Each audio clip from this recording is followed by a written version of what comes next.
गुजरात के एक छोटे से कस्बे में रहने वाला आरव हर शाम अपनी छत पर बैठकर दूर जाती ट्रेनों को देखा करता था। उन ट्रेनों के साथ उसके सपने भी दूर तक उड़ान भरते थे।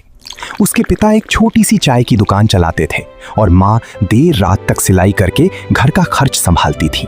साधारण परिवार था, लेकिन सपने असाधारण थे।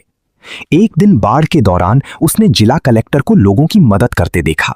उसी क्षण उसने तय कर लिया कि एक दिन वो भी ऐसा अधिकारी बनेगा जो लोगों की जिंदगी बदल सके। 19 साल की उम्र में आरव अपने सपनों को लेकर दिल्ली के मुखर्जी नगर पहुंचा। चारों तरफ यूपीएससी की तैयारी में जुटे युवा, कोचिंग संस्थान, लाइब्रेरियां और सफलता के सपने थे। उसने खुद से वादा किया कि एक दिन उसकी पहचान भी इन्हीं गलियों से बनेगी। फिर शुरू हुआ संघर्ष। सुबह से रात तक किताबें, नोट्स, अखबार और लाइब्रेरी। बाहर की दुनिया आगे बढ़ती रही, लेकिन आरव की दुनिया एक लक्ष्य के इर्द गिर्द सिमट गई, यूपीएससी। पहला प्रयास आया और चला गया। परिणाम में उसका रोल नंबर नहीं था। उसने माँ को फोन किया। माँ ने कहा, कोई बात नहीं बेटा, अगली बार। लेकिन उस रात उसकी आंखों से नींद और आंसू दोनों बहते रहे। समय बीतता गया। दोस्त नौकरी करने लगे। कई लोगों ने तैयारी छोड़ दी, लेकिन आरव डटा रहा।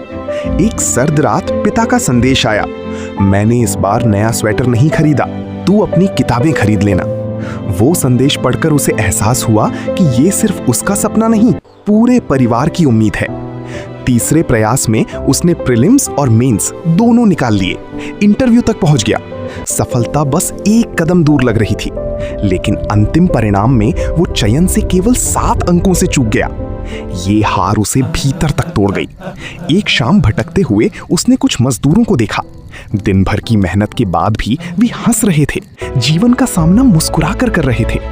उसी पल उसे समझ आया कि संघर्ष हारने का नहीं, आगे बढ़ते रहने का नाम है। उसने फिर से तैयारी शुरू की, इस बार बिना घबराहट, बिना तुलना, केवल अनुशासन, धैर्य और आत्मविश्वास के साथ। हर दिन वो खुद को पहले से बेहतर बनाता गया। फिर वो दिन आया जिसका उसे वर्षों से इंतजार था। कांपते हाथों से उसने परिणाम खोला। इस बार उसका रोल नंबर सूची में था, ऑल इंडिया रैंक 42। उसकी आंखों से आंसू बह निकले। वर्षों की मेहनत, त्याग और उम्मीदें आखिरकार रंग ला चुकी थी। जब वो अपने गांव लौटा तो वही सड़कें और वही लोग थे, लेकिन इस बार हर चेहरे पर गर्व था। बच्चे खुशी से चिल्ला रहे थे, कलेक्टर साहब आ गए।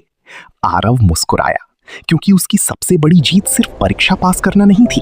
उसकी सबसे बड़ी जीत थी हर असफलता के बाद फिर से उठ खड़ा होना।